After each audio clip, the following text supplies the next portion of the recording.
आता है तो उसकी मुट्ठी में ही खजाना छुपा हुआ है। सबसे बड़ी बात तो ये है कि अब उसको सिर्फ इतना नहीं मालूम है कि जैसे आपको घर के अंदर किचन का मालूम होता है, घर के अंदर किसी चीज़ का मालूम होता है कि ये चीज़ की कमी है तो आप उस चीज़ को पूरा करते हो। तो लाल किताब आपकी ज़िंदगी में उन खामियों को पूरा करती है जो कि आपको मालूम नहीं है कि ये किस वजह से आपको परेशानी आ रही है।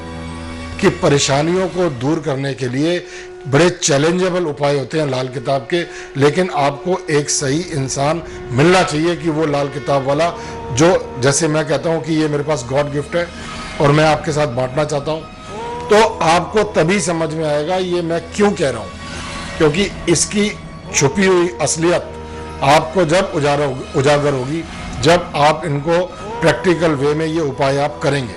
क्योंकि एक मुखिया जब अपने परिवार में डिस्करेज हो जाता है तो आस पड़ोस में भी वो डिस्करेज हो जाता है और फिर पूरे संसार में उसकी कोई गिनती नहीं रहती है। तो अपने आप को इम्पोर्टेंस देने के लिए, अपने आप को एक रोजगार देने के लिए इंसान को कोई ना कोई तो उसका कोई हाथ पकड़ेगा। उसका गर्दिश में कौन हाथ पकड़े? ये लाल किताब उनका हाथ पकड़ती है जो इंसान अपने आप को गर्दिश में समझता है कि मेरा सहारा अब कोई नहीं है। क्योंकि आज मैं आपको अभी बता रहा हूँ कि ये जो लाल किताब के उपाय होते हैं ये इन्हीं में ही इतनी ताकत है, इसी में ही आपकी पूजा भी सफल हो जाती है।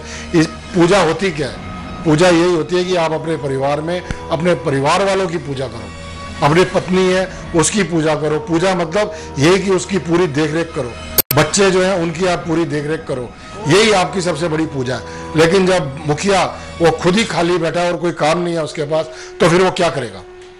तो इसीलिए उन्हीं लोगों के लिए मैं बताता हूँ कि ये लाल किताब के उपाय बड़े कारगर होते हैं। जब आप ये करते हैं तब आपको समझ में आता है कि हमें अब कुछ ना कुछ, क्योंकि ऑटोमेटिकली वो कोई ना कोई जरिया आमदनी का आपके पास बन जाता है, चाहे वो आप काम करें, नौकरी करें, लेकिन बाहर का पैसा घर के अंदर आना बहुत ज़रूरी होता है एक परिवार चलाने के लिए। क्योंकि बैठे बैठे तो घर क्या कुआं भी खाली हो जाता है।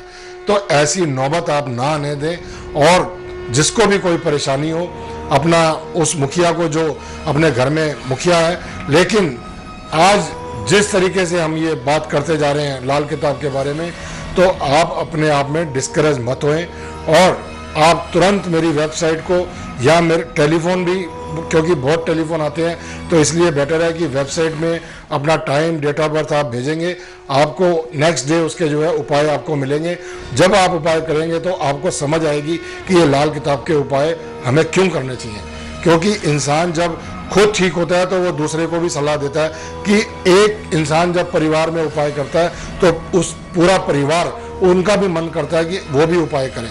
तो एक शुरुआत करनी होती है इंसान को, उस शुरुआत से ये सिलसिला आपके आस पड़ोस तक, फिर पूरे संसार में इसकी खुशबू फैलने लग जाती है। तो इसीलिए ये लाल किताब आपसे बार बार यही आगाह करती है कि आप अपने आप को डिस्करेज ना महसूस करें। यही एक मौका है और चैनल के जरिए आप तक जो पहुंच रहे हैं और जो आपको एक लाल किताब का खुलासा करके हम आपको बताना चाहते हैं कि एक इंसान जब परेशानी हालत में क्या करे। क्योंकि आप ज़्यादा से ज़्यादा यही करते हो कि ज़्यादा से ज़्यादा आप मंदिर चले जाते हो, ज़्यादा से ज़्यादा पाठ पूजा कर लेते हो। इसके अलावा मंत्र जो है इंसान वही कर सकता है जो कि अपने आप में उसका घर का वातावरण ठीक हो। मंत्र कोई करना ऐसा आसान नहीं है, क्योंकि आप एक इंग्लिश भी बोलनी होती है तो बोलते हो कि इसका प्रोनाउंसिएशन ठीक नहीं है। तो मंत्र आप क्या सोचते हो कि मंत्र जो आप बोलोगे वो आपकी प्रोनाउंसिएशन ठीक होती है? इसीलिए मैं बोलता हूँ कि काम इंसान को वही करना चाहिए, जिम्मेदारी वही उठानी चाहिए जो इंसान निभा सके। इसीलिए जो है ये लाल किताब के उपाय ये 5-10 साल का बच्चा भी कर लेता है। और ये कुदरत से जुड़ने के लिए आपको बार बार बताया जाता है कि ये कुदरत के साथ और नज़दीक करने के लिए आपको ये उपाय कराए जाते हैं। ये उपाय करने के बाद आपको अपनी ज़िंदगी की असलियत का पता लगता है कि आप कहाँ पर खड़े हैं और आगे जाके आप करना क्या है। क्योंकि इंसान की सबसे बड़ी यही खासियत होती है कि वो अपनी कमियों को ढूंढे। और जब हम एक एक करके एक एक ग्रह के बारे में बात करते चले जाएंगे और कल फिर हम बात करेंगे जो कि चंद्रवार होगा, सोमवार होगा, इसके बारे में हम फिर बात करेंगे। नमस्कार।